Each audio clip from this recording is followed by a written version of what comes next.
Bendiciones para todos, queridos hermanos. Qué gusto poderles saludar en este día tan especial, día de la congregación de la Iglesia del Señor, día de celebrar a Cristo, de celebrar su gran amor por nosotros, su sacrificio.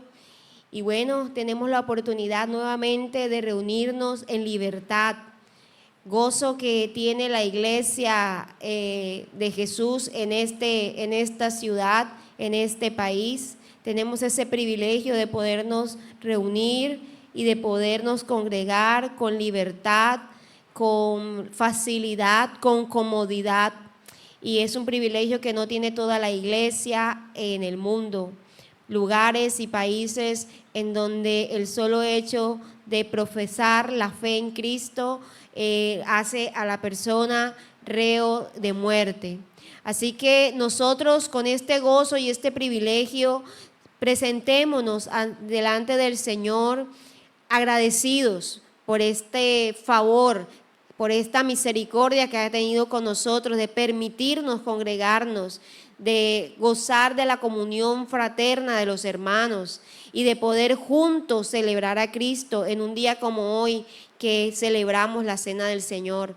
Así que antes de comenzar, oremos, pidámosle al Señor por la iglesia perseguida y también pidamos para que la presencia del Espíritu Santo y su revelación nos traiga a nosotros entendimiento de la verdad de su palabra. Así que, hermanos, yo les invito a que oremos. Señor Dios Todopoderoso y Eterno, hoy queremos presentarnos delante de tu presencia, primeramente para darte las gracias. Gracias, Señor, por la vida. Gracias por la oportunidad que tenemos de estar congregados en tu nombre. Hoy, Señor, en esta libertad tan maravillosa, nos unimos como iglesia para pedirte, Señor, por nuestros hermanos que en otros lugares del mundo no pueden congregarse, no pueden expresar con libertad su fe en el Hijo de Dios. Te rogamos por ellos, Señor, para que sean guardados de este sistema del mundo, para que sean protegidos, Señor, en esta tierra y que su fe permanezca firme a pesar de la persecución, a pesar de la oposición. El Evangelio, Señor, siga siendo predicado y la fe de nuestros hermanos sea afirmada, Señor. Es nuestro deseo. Te pedimos por todos los que están presos por tu nombre, Señor, todos los que están, Señor, privados de su libertad por confesar a Cristo. Te rogamos, Señor, para que les guardes, para que les sustentes en esos lugares de encarcelamiento, que sus vidas sean preservadas y que mientras ellos estén ahí, Señor, sean instrumentos útiles en tus manos. También, Señor, en esta hora te pedimos por nosotros los que hoy estamos aquí. Te pedimos, Espíritu Santo, para que puedas traer revelación y entendimiento a nuestras vidas, que podamos comprender cuál es tu obra, Espíritu Santo, en medio de la iglesia y en nosotros los creyentes, que podamos estar seguros y convencidos de lo que la palabra enseña y explica acerca de tu obra en nosotros, y que podamos, Señor, no solo ser entendidos, sino también transformados para que seamos, Señor, no oidores olvidadizos, sino hacedores de la palabra, verdaderos luminares de Cristo en esta tierra. Es nuestra oración en este día, es nuestro clamor como iglesia delante de ti, porque confiamos en tu palabra que dice, donde hay dos o más congregados en mi nombre, allí estoy yo en medio de ellos. Gracias, Padre, gracias, Hijo, gracias, Espíritu Santo. Amén.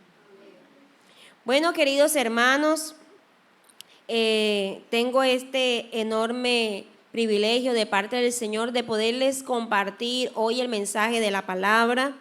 El domingo pasado empezamos a hablar acerca del fruto del Espíritu Santo en la vida de los creyentes y veíamos cómo ese fruto que es del Espíritu es uno solo, no son varios frutos, sino es un solo fruto que se manifiesta en virtudes o en características o en cualidades de ese fruto que trae al carácter o a la vida del creyente la presencia del Espíritu Santo morando en él.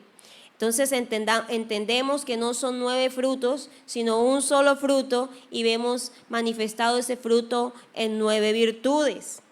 También vimos cómo ese fruto del Espíritu, al ser el Espíritu Santo una de las personas de la Trinidad, comparte juntamente con el Padre y con el Hijo las características propias de su esencia, o sea, sus atributos. Así que ese fruto del Espíritu nos está reflejando el carácter de Dios y de la misma manera el carácter de Cristo. Mientras estuvo en esta tierra, el Señor Jesús manifestó en su propio carácter el fruto del Espíritu Santo en su vida.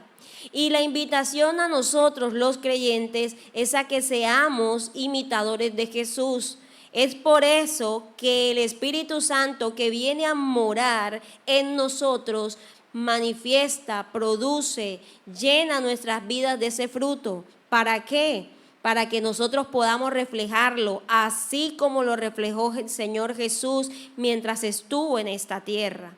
Es decir, que a través de ese fruto nosotros también estamos evidenciando características de la esencia de Dios y podemos reflejar a otros quién es nuestro Dios, en quién hemos creído y cuál es su carácter. ¿Por qué? Porque ven en nosotros esas mismas características, de las cuales ya hemos empezado a ver cuáles son.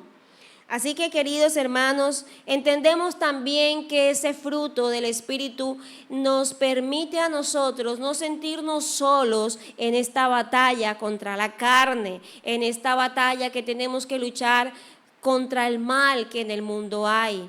Es por eso que ahora, llenos de su poder, llenos de su presencia en nuestras vidas, podemos libremente rendirnos al señorío de Dios, al señorío del Señor Jesús. Y podemos nosotros entonces en libertad decir: el Señor es mi Dios, el Señor es mi amo.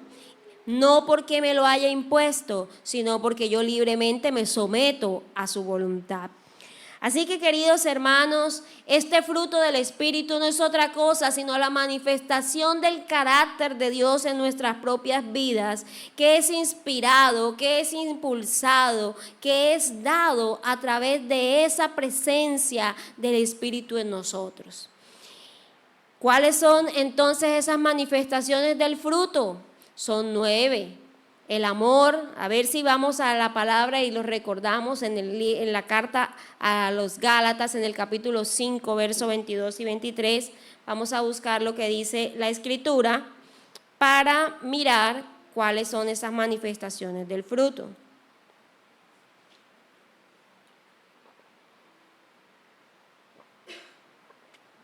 Gálatas, capítulo 5, verso 22 y 23, dice, no veo. Mas el fruto del Espíritu es amor, gozo, paz, paciencia, benignidad, bondad, fe, mansedumbre, templanza. Contra tales cosas no hay ley. Así que así se manifiesta la presencia del Espíritu Santo en nosotros. ¿Cómo? Con ese fruto. ¿Cuál? El amor, el gozo, la paz, la paciencia, la benignidad, la bondad, la mansedumbre, la templanza, la fe.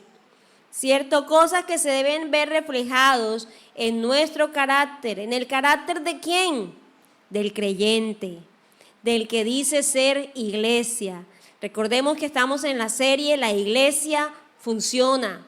Y si nosotros hacemos parte de la iglesia, si nosotros somos parte del cuerpo de Cristo, ese carácter, ese fruto se debe ver evidenciado en nuestras vidas. Pudimos ver el primer fruto o la primera manifestación del fruto, que es el amor. Y veíamos cómo ese amor se manifiesta primeramente a Dios, pero también se manifiesta entre nosotros. Y el que ama a Dios, amará lo que Dios ama. Y el que ama a Dios amará a su prójimo como a sí mismo y tendrá buenas relaciones. También vimos el gozo. El gozo entendemos que no depende de las circunstancias. Usted no está gozoso porque le está yendo todo bien. El creyente no está gozoso porque no tiene problemas. El creyente no está gozoso porque todo le sale perfecto. El creyente está gozoso porque su gozo está en el hecho de saberse salvo por gracia, perdonado de sus pecados. Así que el gozo no depende de nuestras circunstancias, sino de en quién hemos creído y de lo que hemos creído y en el esperar en esas promesas. También vimos la paz, y al igual que el gozo, que no depende de las circunstancias, la paz no depende de que no estemos en conflicto. La paz depende de nuestra espera y nuestra confianza en el Señor, quien nos defiende, quien nos ayuda y quien nos permite mantenernos en paz como un testimonio a nuestra propia conciencia de que andamos según Dios. Entonces ya vimos el amor, ya vimos el gozo, ya vimos la paz. Hoy vamos a hablar acerca de los que nos faltan y el primero de ellos es la paciencia. ¿Cuántos de los que están aquí se consideran pacientes? Personas pacientes. Creo que uno de los males que vemos en este mundo, en este tiempo, es la impaciencia, ¿verdad? El semáforo no ha cambiado de color y ya estamos pitando, ¿cierto? Ya a causa de la impaciencia e incluso no queremos ni que los procesos se cumplan, queremos saltarnos la fila, queremos colarnos, queremos ni siquiera ya hacer el juguito de fruta, sino darme un sobrecito porque eso es rápido. Y así vivimos porque no somos pacientes. Pero la paciencia no solo se trata de esperar. Cuando vamos a la palabra del Señor y comprendemos bien lo que el Señor nos quiere decir cuando nos pide que nosotros seamos pacientes, empecemos por ver lo que la palabra paciencia significa. Viene del griego, de la palabra griega macrotumia. Y esta palabra en griego está asociada a algunas ideas importantes a las cuales vamos a reflexionar hoy. Una de esas es la resistencia. La paciencia habla de resistencia, resistir, tener constancia, ser constantes y perseverantes. La paciencia, derivada de esta palabra griega, habla de fidelidad, habla de perseverancia. Habla de algo importante y es ser tardo para reaccionar. Y esto es importante porque nosotros tenemos que comprender que el paciente, y si lo vemos desde la etimología de la palabra latina, paciente viene de sufrir, viene la misma raíz. Y esa raíz está asociada a la palabra sufrimiento. Entonces, cuando nosotros empezamos a comprender lo que esto significa, estamos hablando de que la paciencia en el Señor es la capacidad de resistir, es la capacidad de ser constantes, perseverantes en nuestra fe a pesar del sufrimiento. ¿Usted lo está comprendiendo?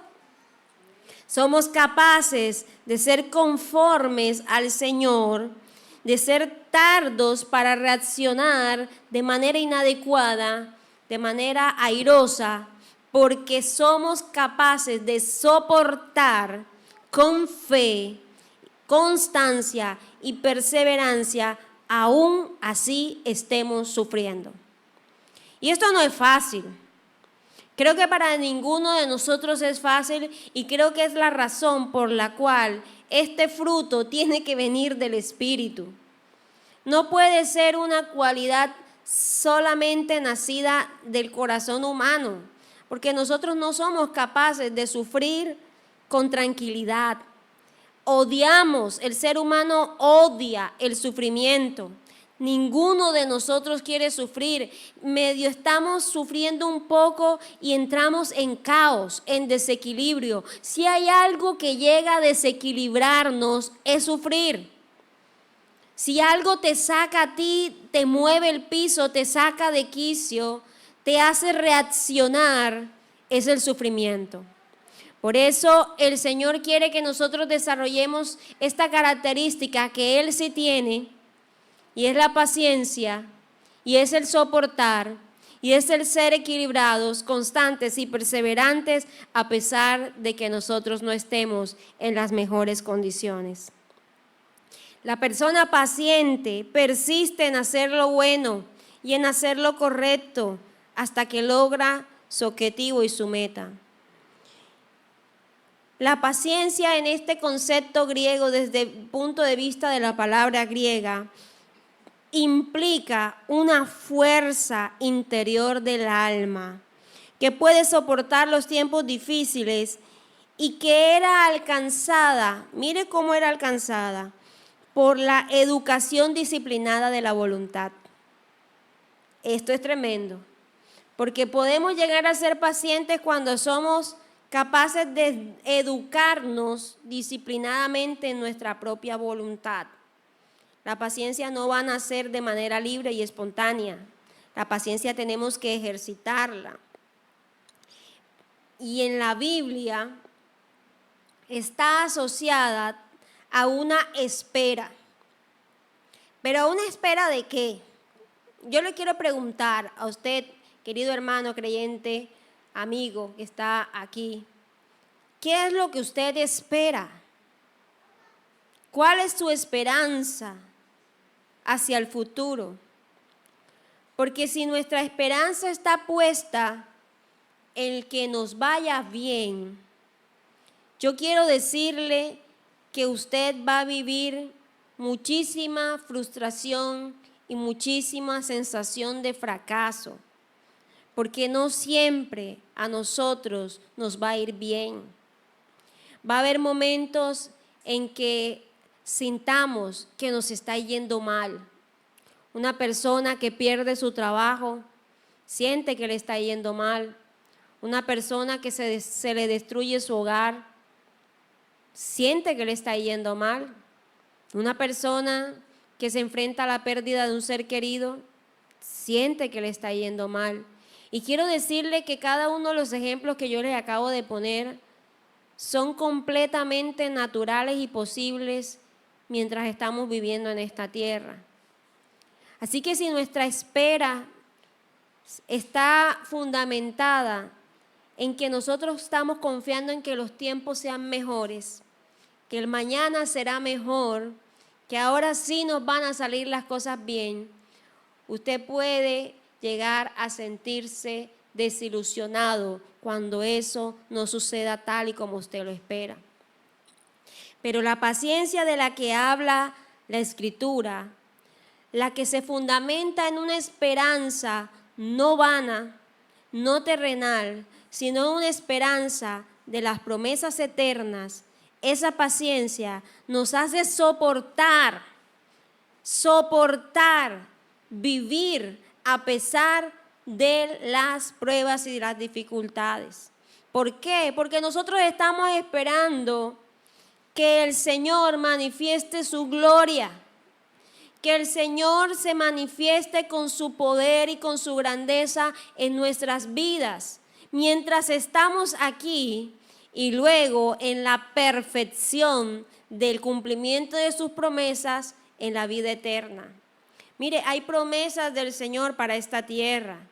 Y habrá cosas que el Señor nos permita disfrutar como victorias, como gozos y alegrías en esta tierra.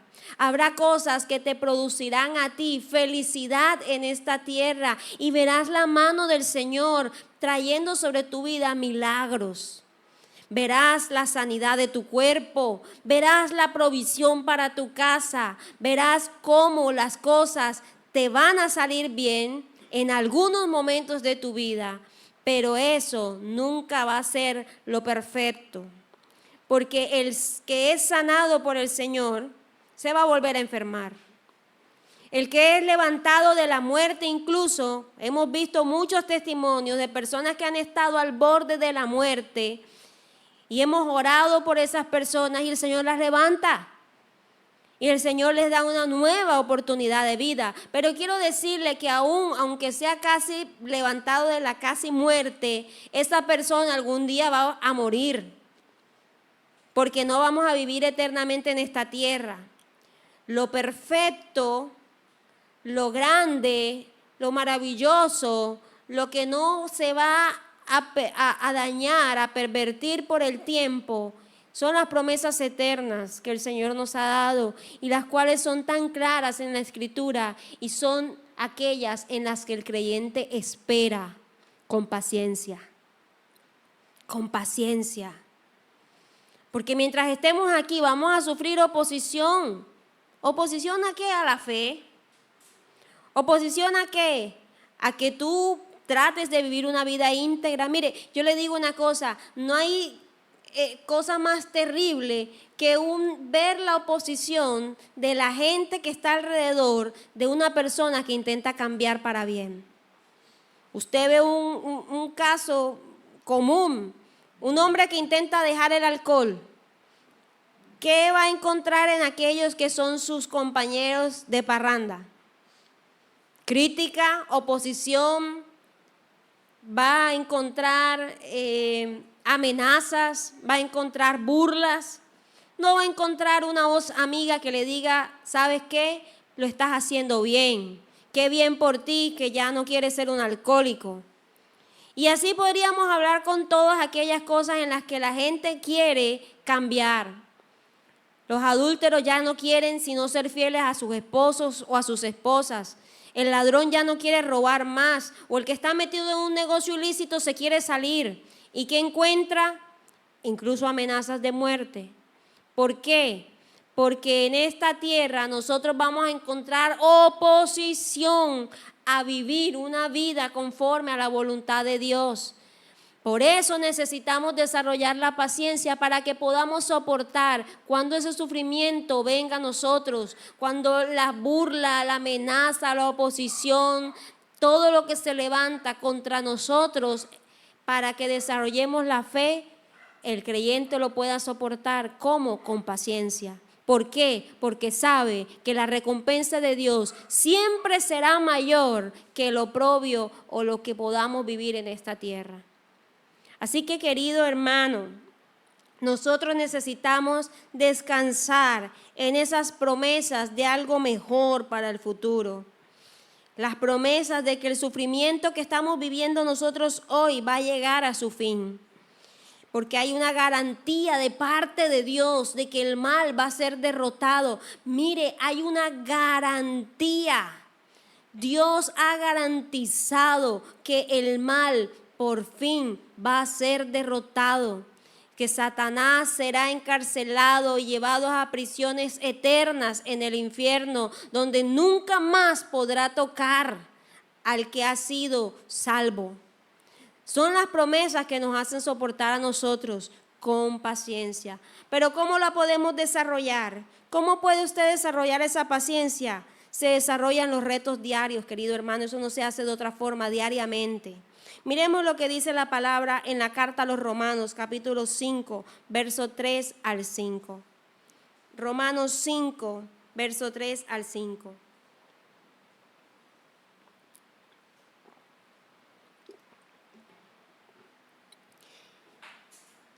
La Escritura dice, y no solo esto, sino que también nos gloriamos en las tribulaciones, sabiendo que la tribulación produce ¿qué?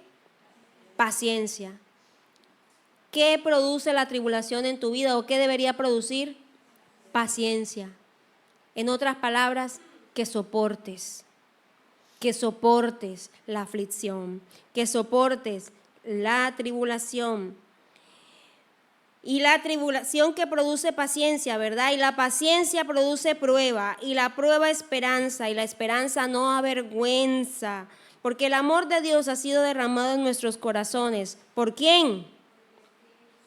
Por el Espíritu Santo. Esto es una obra del Espíritu Santo que nos ha sido dado. Mire, todo esto es obra del Espíritu Santo. Sin el Espíritu Santo, el ser humano cuando está en tribulación se vuelve loco. Por eso muchas personas que están en tribulación sin ser guiados, inspirados y llenados por el Espíritu Santo, terminan tomando decisiones tan fatales como incluso quitarse la vida. Hay gente que se suicida. ¿Por qué? Porque no soporta la tribulación. Porque en ellos la tribulación no produce paciencia, sino desespero. ¿Por qué? Porque el Espíritu Santo no está en ellos. Pero cuando el Espíritu Santo está en el creyente, produce paciencia la tribulación. La paciencia nos hace sabios. Proverbios 14:29. Proverbios 14:29 dice: el que tarda en airarse es grande de entendimiento, mas el que es impaciente de espíritu enaltece la necedad. El impaciente es necio. Por eso cuando a usted se le quiera entrar esa impaciencia, recuerde que eso es ser necio. Una persona necia es una persona que le falta sabiduría de Dios y por eso actúa mal. La impaciencia nos produce necedad en nuestras vidas. Y la persona que es rápida para airarse, el fosforito, lo que uno llama es un fosforito, esa persona no es paciente y por lo tanto es necio. Y por lo tanto carece de la sabiduría de Dios. Pero cuando desarrollamos la paciencia nos hacemos sabios. Entonces, ¿cómo vamos con la paciencia? Recuerden que esto es un autoexamen. Usted tiene que autoexaminarse a la luz de estas manifestaciones del fruto del Espíritu. Ya usted ha visto qué tan amoroso es, qué tanto amor tiene, qué tanto vive en gozo, qué tanto vive en paz. Ahora pregúntese y no mire al que está a su lado, mírese a usted, qué tan paciente soy, según lo que la palabra de Dios nos está diciendo que es ser paciente.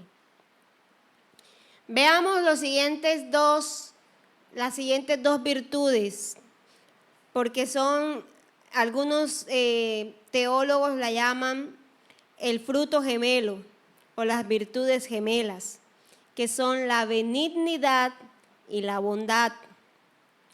La benignidad viene de la palabra griega chrestotes, que nos habla de justicia, generosidad y bondad y altruismo. Y la palabra bondad viene del griego agatosune, que significa amabilidad, gentileza, humanidad e integridad. Estas dos virtudes son muy parecidas, van muy tomadas de la mano y hablan de lo mismo. Podríamos ver una pequeña diferencia en el sentido de que una habla de una naturaleza, de algo que hay en el ser, y que es la benignidad. Y la bondad es la forma como nosotros manifestamos o como expresamos esa benignidad que hay en nosotros. La benignidad habla de una esencia, la bondad habla de unas acciones o de la forma como manifestamos esa benignidad. Recordemos que la benignidad es lo opuesto a la malignidad. ¿Quién es el maligno? Satanás. ¿Y Satanás está lleno de qué? De maldad, de malignidad. Satanás es maligno y su esencia es esa, él es maligno. ¿Y sus acciones cómo son? Malas. La esencia de Satanás es malignidad y sus acciones son malas, son maldad. La esencia de Dios es benignidad. Él es benigno y sus acciones ¿cómo son? Buenas. ¿Cómo es Dios con nosotros? Bueno. ¿Qué dice la palabra? Bueno y en gran manera. Entonces, como es Dios, quiere que nosotros seamos, que nosotros cambiemos esa naturaleza maligna que está allí en el ser humano para que seamos benignos y podamos manifestarnos en bondad hacia los otros. Así que esto está realmente tomado de la mano. Una persona benigna es bondadosa. ¿Por qué? Porque una persona que es benigna tiene bondad dentro de sí y sus acciones van a ser bondadosas. Ahora, estas dos características, queridos hermanos, se derivan del amor. No puede haber benignidad y bondad sin amor, porque el amor es lo que impulsa a que podamos ser buenos. Nosotros somos buenos con los demás porque los amamos. Porque cuando tú no amas, tú no quieres ser bueno. Cuando tú consideras que tú no amas a alguien o que lo odias, ¿qué es lo que se te ocurre para hacerle a esa persona? Lo malo. Una persona que tú dices, odio a esa persona, los creyentes no debemos odiar, pero hay quienes dicen, yo odio. ¿Qué quisiera hacer a esa persona? Maldad, pincharle el carro, patearle la puerta, cogerle la comida y dañársela. Tantas cosas, ¿cómo? Hasta matarlo. Tantas cosas malas que vienen a la mente, que desearíamos hacer a alguien que no amamos. Pero el caso contrario, cuando amamos, ¿tú qué quieres hacer al que amas? Ayudarlo, protegerlo, bendecirlo. ¿Qué quiere el padre que ama a sus hijos? No quiere ni que lo toquen, digo yo, ni con el pétalo de una rosa. Si me miran mal a mi hijo, oh, me lo miraste mal, ¿verdad? ¿Por qué? Porque queremos protegerlos, queremos guardarlos, porque los amamos, porque no deseamos sino cosas buenas sobre nuestros hijos. Pero miren cómo el ser humano, a pesar de querer cosas buenas, actúa mal. Así que esta benignidad y esta bondad van a depender del amor. El Espíritu Santo produce en nosotros benignidad y bondad y nos ayuda a ministrarlo a otros en el amor de Jesús. Veamos la palabra del Señor en la carta a los Romanos, capítulo 15, verso 14. Si usted tiene Biblia, búsquelo. Yo se lo voy a leer. Romanos 15, 14 dice: pero estoy seguro de vosotros, hermanos míos, de que vosotros mismos estáis llenos de bondad. ¿Qué espera el Señor de nosotros? ¿Que estemos llenos de qué? De bondad, es decir, de buenos actos hacia otros. Efesios 5:9 dice: porque el fruto del Espíritu es en toda bondad, justicia y verdad. El fruto del Espíritu es en bondad. Segunda de Tesalonicenses 1:11 dice la palabra: por lo cual asimismo oramos siempre por vosotros, para que nuestro Dios os tenga por dignos de su llamamiento y cumpla todo propósito de bondad y toda obra de fe con su poder. La obra de Dios para con nosotros es buena. Entonces, queridos hermanos, la bondad habla de servir, de ministrar al otro. Un espíritu de generosidad es un espíritu de generosidad puesta en acción. Tú quieres ministrarle al otro bondad, cosas buenas. ¿Por qué? Porque hay un espíritu generoso en ti que te impulsa a actuar de buena manera. El amor es bueno y por eso siempre aquel que ama procurará vivir en bondad. La pregunta es, ¿qué tan buenas son tus acciones? Porque la Escritura dice que el árbol bueno da ¿qué? Buenos frutos. Y el árbol malo, ¿cuáles son los frutos que puede dar? No puede el árbol malo dar buenos frutos. Entonces tus acciones están demostrando qué clase de árbol eres. Si tus acciones son malas, la benignidad no está en ti. Ese desarrollo del fruto del Espíritu no está en ti y debes corregir, porque esto va a manifestar que nosotros tenemos el carácter de Cristo o no. La presencia de la bondad tiene que ser visible. Las acciones, tú no puedes decir yo soy bueno si tus acciones son malas. Te estás engañando a ti mismo. Porque las acciones de la bondad deben ser visibles y testifican de nuestro caminar espiritual. Veamos la última cita.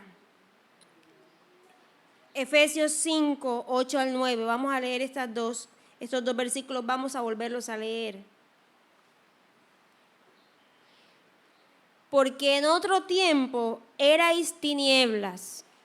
¿Cómo andábamos nosotros? En tinieblas.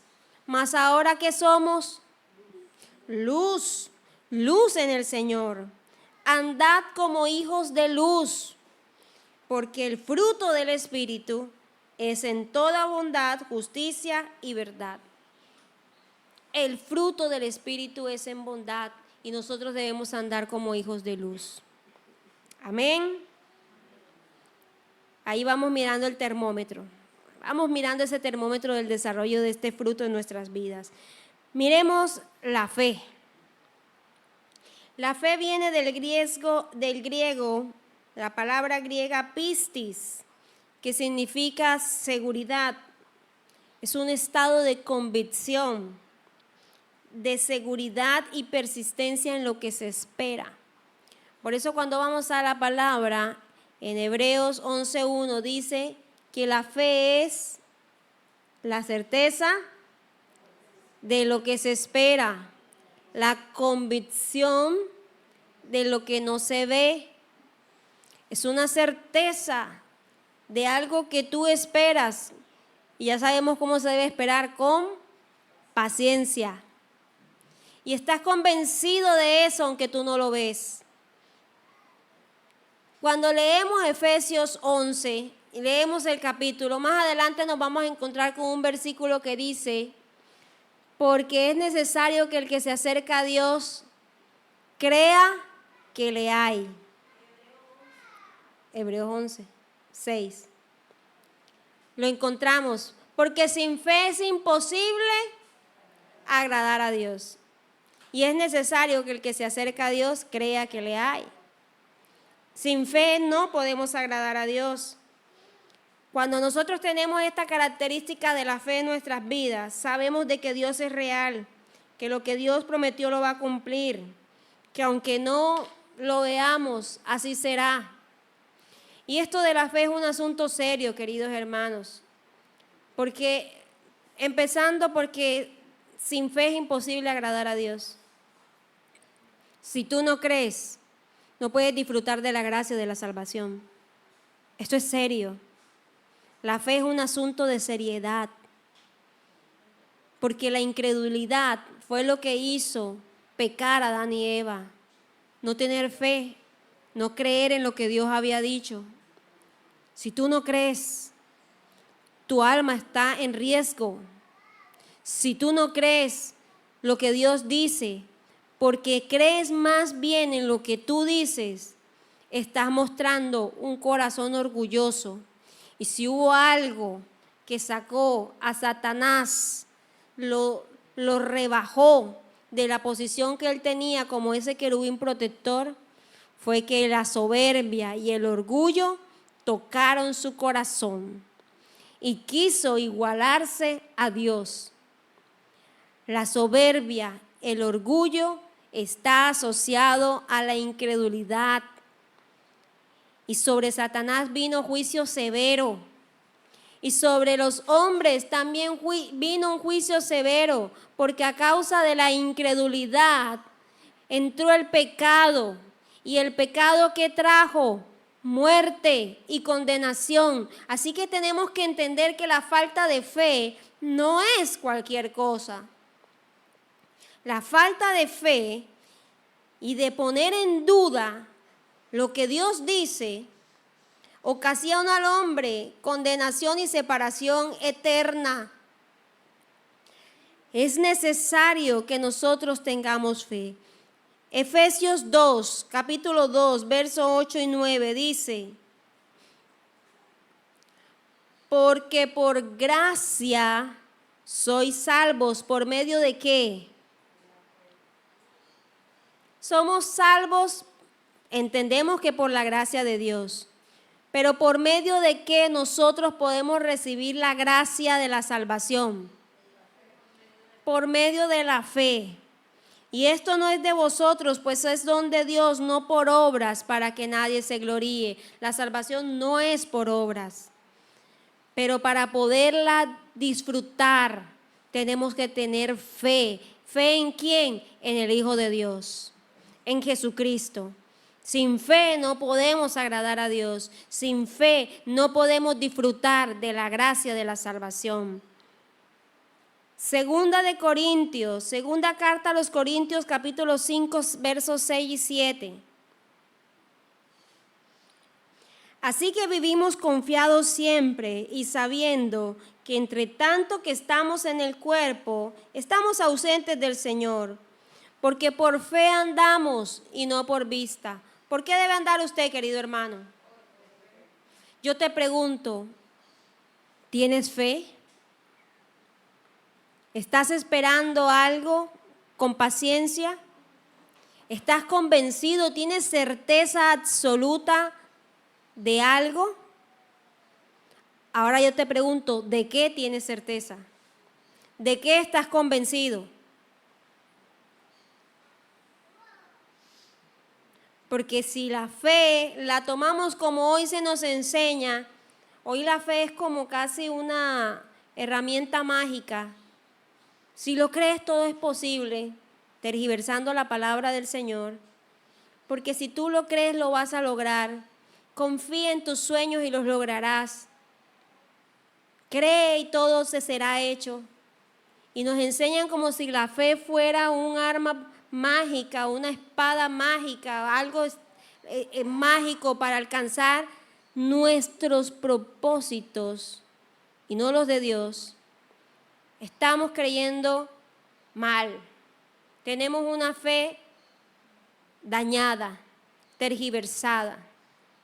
Porque la fe que nos solicita el Señor es la confianza absoluta en su Hijo, en la obra salvadora de Cristo, en las promesas que Él ha hecho.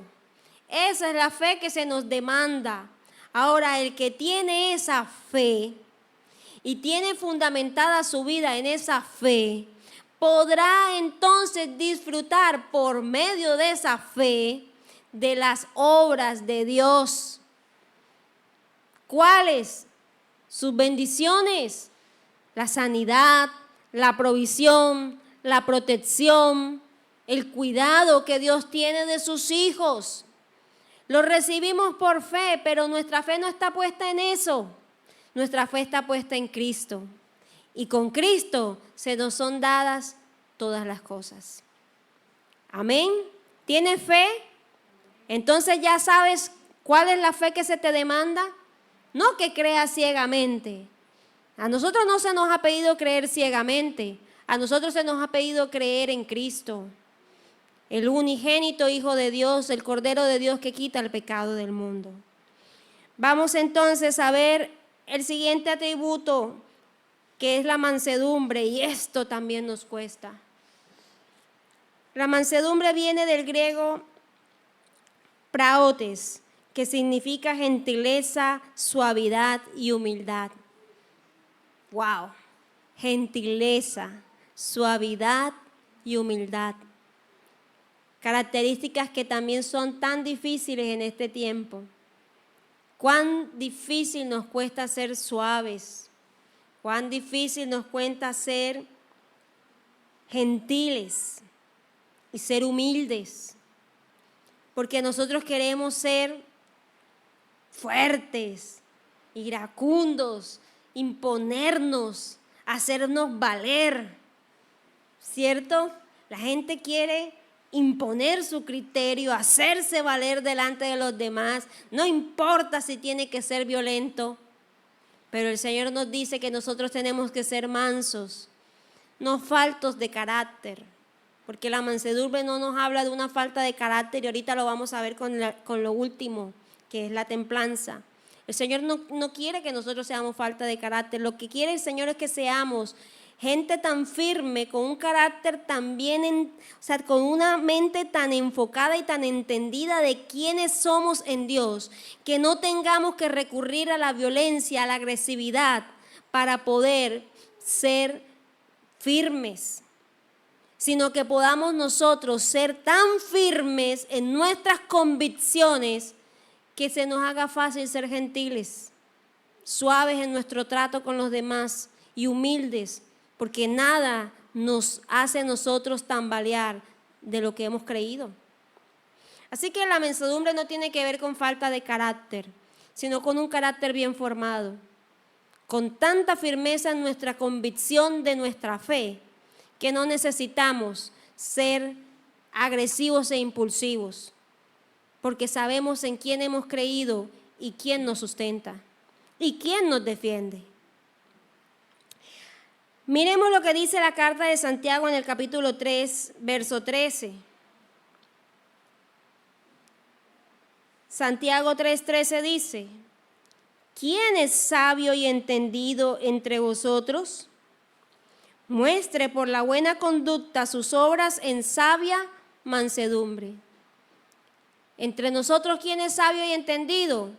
El que muestra unas obras sabias y en mansedumbre, actuando con mansedumbre. Primera carta de Timoteo 6:11.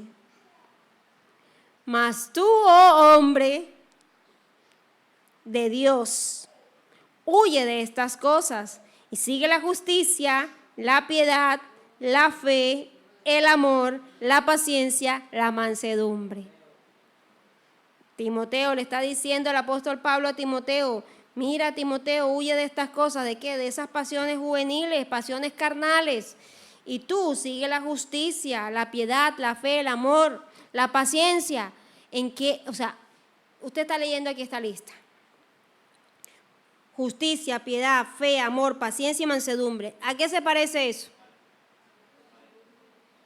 Al fruto del Espíritu Santo. En otras palabras, ¿qué le está diciendo el apóstol Pablo a Timoteo? Timoteo, vive el fruto del Espíritu Santo en tu vida. Serás manso. Vamos a la última virtud de este fruto del Espíritu Santo. ¿Está usted aprendiendo, querido hermano? ¿Está usted autoevaluándose? ¿Qué tan manso es usted? ¿Qué tan fácil perdona la ofensa y la deja pasar? ¿O qué tanto persiste en sus rabias, en sus soberbias, en su orgullo, que nada bueno deja? Porque esta persona orgullosa y soberbia, ya lo vimos, en el caso de Satanás, que le trajo juicio eterno. Y en el caso de nosotros, que nos trae destrucción en nuestras vidas y en nuestras relaciones. Hay que aprender a ser mansos, gentiles, humildes en nuestro trato, perdonadores, sabios para actuar de la manera correcta, para tener buenas obras, buenas acciones con los demás. Entramos a la última de estas virtudes, y es la templanza. En otras traducciones la encontramos como dominio propio. Y esto sí que es algo, hermano, que necesitamos desarrollar en nuestras vidas. La capacidad que tengas tú de poner bajo tu orden tu voluntad. La voluntad humana es una fuerza poderosa. Por eso muchas personas, aún sin Dios, solo poniendo su voluntad, logran cosas impresionantes. ¿Por qué cree que se baten récords mundiales en los deportes? Porque alguien se determinó, puso su voluntad y su empeño en lograr una meta y superar lo que otra persona hizo antes. ¿Cómo lo logra? Usted me podrá decir, no, porque entrenó, porque comió bien, porque tiene un entrenador, porque se disciplinó, porque se levantó temprano. ¿Y todo eso a qué apunta? A su voluntad. Puso su voluntad en eso. Porque la voluntad humana es un don de Dios. El Señor nos dotó de voluntad. Pero nosotros tenemos que aprender, los creyentes, a ser capaces de dominar esa voluntad. Cuando Caín presentó ofrenda al Señor en sus propios términos y el Señor no le agradó la ofrenda de Caín, Caín se enojó, Caín se airó, Caín llenó su corazón de rabia y de resentimiento. Tanto es así que la idea que se le ocurrió fue matar a su hermano Abel, de la cual su ofrenda había agradado a Dios. Y antes de que Caín fuera a cometer ese asesinato, Dios busca a Caín y le da una palabra tan tremenda y le dice: Caín, el pecado está a tu puerta, te está llamando. Pero con todo eso, tú te podrás enseñorear de ese pecado, de ese pensamiento. En otras palabras, le está diciendo, tú lo podrás dominar. Tú podrás dominar esos malos pensamientos. Tú podrás dominar esas tentaciones que van a llegar a tu vida. Y ese mensaje de Dios sigue vigente para nosotros hoy. Tú, querido hermano, tendrás el poder en tu voluntad para enseñorearte sobre el pecado, sobre la tentación, pero se necesitará tu voluntad y tu determinación. Si tú no te determinas, si tú no desarrollas ese dominio propio, esa templanza de carácter para decirle no a lo que ya tú sabes que está mal, tú vas a estar siempre dominado por tus deseos más bajos. Mire, los deseos carnales son los deseos más bajos que pueden habitar en el hombre. Los deseos espirituales son altos y sublimes y están alineados a la grandeza de Dios. Pero los deseos de la carne, los deseos que son sustentados de la carne, como son esos deseos agigantados de nuestras propias necesidades naturales, esos deseos carnales nos van a llevar siempre a estar cometiendo faltas. Mire, tener hambre es un deseo normal y natural del cuerpo y no es un pecado delante de Dios. Pero la gula, que es comer más de lo que tú necesitas, sí es un pecado delante de Dios. Y la gula nace de un deseo carnal, insatisfecho, de una exageración, de una necesidad natural tuya. ¿Usted me está entendiendo? Tener hambre es una cosa natural, pero cuando tú comes y en tu deseo no quieres estar satisfecho con lo que ya te es suficiente, es un deseo carnal y es bajo. Y te lleva a comer de más. Y ese comer de más, que es un pecado, porque la gula es un pecado, si usted no lo sabía, hoy se lo digo, te va a llevar a enfermarte, te va a llevar a estar con sobrepeso, te va a llevar a estar en función de comer. Y así con cualquier deseo humano, que tú no te satisfaces con lo que naturalmente Dios ha proveído para que se te satisfagas. Le pongo otro ejemplo. Las relaciones sexuales no son un pecado. Dios diseñó al hombre y a la mujer para que en intimidad pudieran no solo concebir, sino deleitarse. Pero están en el plan de Dios circunscritas a la unión matrimonial. a la unión de una pareja, de un hombre y una mujer que se une para ser exclusivos el uno con el otro. Cuando ese deseo carnal es insatisfecho y no te sirve con lo que Dios dijo, sino que quieres más, ¿a qué te va a llevar eso? A los solteros, a la fornicación, a los casados, al adulterio. ¿Y a qué te lleva la fornicación y el adulterio? Es un pecado, te lleva a la muerte, a la destrucción de la familia. Entonces, cuando esos deseos carnales nosotros no somos capaces de dominarlos por nuestro ejercicio de la voluntad, del dominio propio, vamos a estar siempre cayendo en pecados.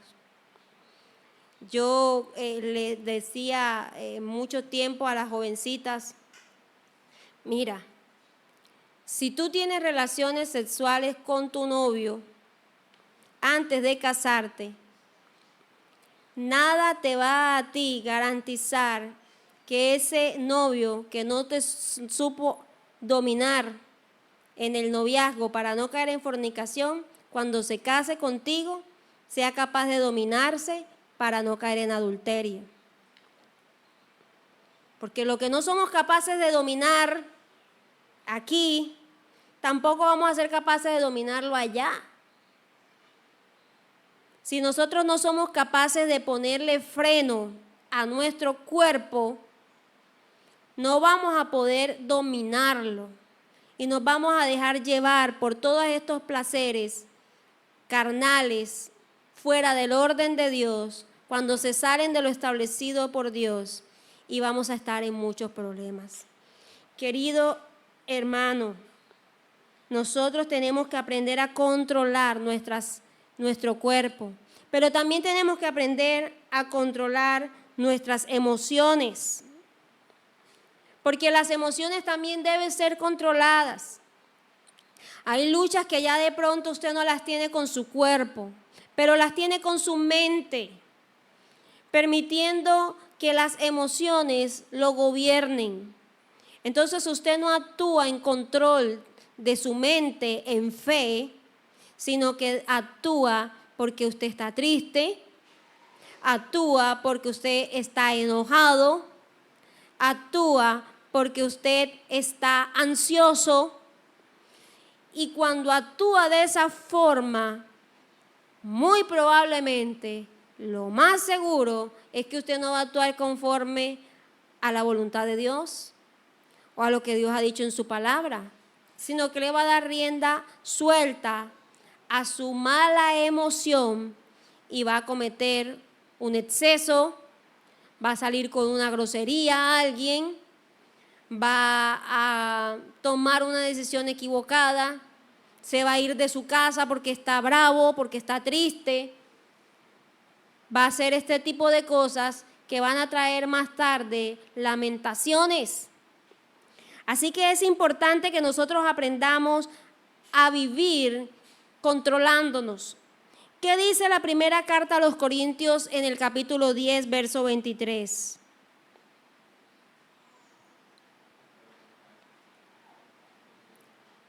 Una enseñanza espectacular de Dios a través de la vida del apóstol Pablo. Todo me es lícito, pero no todo conviene. Todo me es lícito, pero no todo edifica. Y esto me hace recordar una vez más el asunto de Adán y Eva en el huerto. Habían varios árboles allí en el huerto. Los árboles frutales, que eran para su alimentación. El árbol de la vida, que se podía comer porque era un árbol que daba, o ese árbol existe, daba vida eterna. Y el árbol del conocimiento del bien y el mal. ¿Cuál fue la instrucción de Dios? De todos los árboles que hay en el huerto tú puedes comer. Pero te digo algo, el día que comas del árbol del conocimiento del bien y del mal, ese día vas a morir. Yo le pregunto, ¿ellos podían comer de cualquiera de esos árboles? Todo le era lícito, pero había un árbol que no convenía. ¿Sí se está dando cuenta? Ellos podían comer de los 3 árboles, pero uno de esos árboles no les convenía a ellos comerlo. De hecho, tan lícito era que lo hicieron, ¿o no lo hicieron? ¿O Dios vino a ponerles un bozal en la boca para que no se lo comieran? ¿Dios enjauló el árbol para que ellos no pudieran ir a comerlo? No, ahí estaba. Lo podían hacer, pero ¿les convenía hacerlo? No les convenía. De la misma manera, hermanos, hay muchas cosas en este mundo que tú puedes hacer, pero ¿todas te convienen? ¿Todas te edifican? De la cantidad, vamos a poner un ejemplo sencillo. De todas las películas que hay en las carteleras de cine, todas las puedes ver, pero quiero preguntarte, ¿todas esas películas te edifican? ¿Todas te conviene verlas? Porque hay películas que les digo, hermanos, unas son un poco más pasables que otras, pero hay unas películas que tú sabes que son perversas, ¿La puedes ver? Pastor, ¿puedo ver esa película? Usted puede, pero te pregunto, ¿te conviene? ¿Cierto que no? Y las eternas preguntas de, ¿puedo hacer esto? ¿Puedo hacer aquello? ¿Puedo tomarme una cerveza? ¿Puedo ponerme pantalón? ¿Puedo maquillarme? ¿Me puedo pintar el cabello? ¿Puedo hacer tal cosa? ¿Puedo hacer tal otra? Porque tenemos muchas dudas acerca de lo que podemos o no podemos hacer. Mire, no hay restricciones para lo que tú puedes hacer, pero tú deberías saber qué te es lícito y qué te conviene ante lo que Dios te ha enseñado, ante la palabra de Dios, ante la instrucción que ha dado Dios, y podamos entonces ejercitarnos en tener dominio propio. Por último, vamos a leer este versículo en Proverbios 25, 28. Proverbios 25, 28.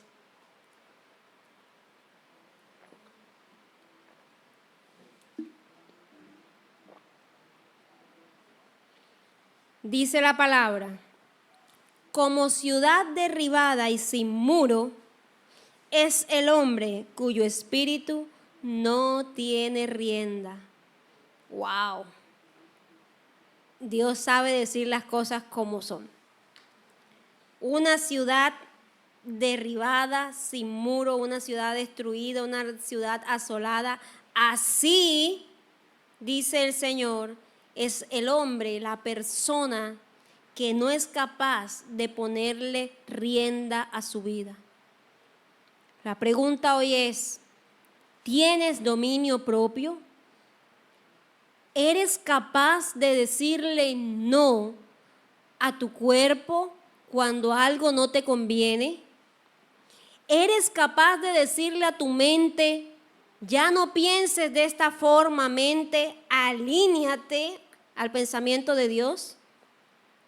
¿Eres capaz de ejercer tu voluntad para dejar atrás los pensamientos equivocados de desánimo, de angustia, de terror, de temor, y ser capaz de ir a la presencia de Dios para estar como Dios espera que tú estés? ¿Eres capaz de tener ese dominio propio? ¿Eres capaz de dominarte de tal forma que no te impacientes, sino que seas paciente? ¿Eres capaz de dominarte para comprender que tus circunstancias no son las que te traen gozo, sino la salvación que Dios te ha dado? ¿Eres capaz de dominarte para decidir no actuar mal, aun cuando tu tu corazón te lleva, sino que tú le pones rienda a tu cuerpo, a tu mente y actúas bien de manera benigna y bondadosa, eres capaz de dominarte de tal forma que las circunstancias no te roben la paz, sino que tú esperas y confías en que vendrá la promesa de Dios, el cumplimiento de la promesa de Dios. Eres capaz de dominarte, querido hermano, para dejar de odiar y amar aún incluso a tus enemigos. Si está entendiendo cómo todo este fruto está entrelazado el uno con el otro, pero está entrelazado al hecho de que tú tienes que aprender a dominar tu propia voluntad. Porque no hay nada que pueda hacer otro por ti cuando tú te determinas a hacer lo contrario. Si tú no te determinas a vivir para Dios, en vano podrá el pastor predicarte, en vano será el consejo de tu amigo creyente, en vano será que escuches las predicaciones si tú no te determinas a creer y a seguir y a servir a Dios. Eso depende de ti. Tu determinación para creer lo que Dios ha dicho depende de ti. Tu determinación para actuar conforme a lo que Dios dice depende de ti, no depende de otro. No dependerá de tu mamá que ora por ti, no dependerá de tu esposo que te da la instrucción o de tu esposa que te cantaletea, no dependerá de tu hijo, no dependerá de nadie más, sino de ti y tu determinación para obedecer y creerle al Señor. No hay otra forma, hermano.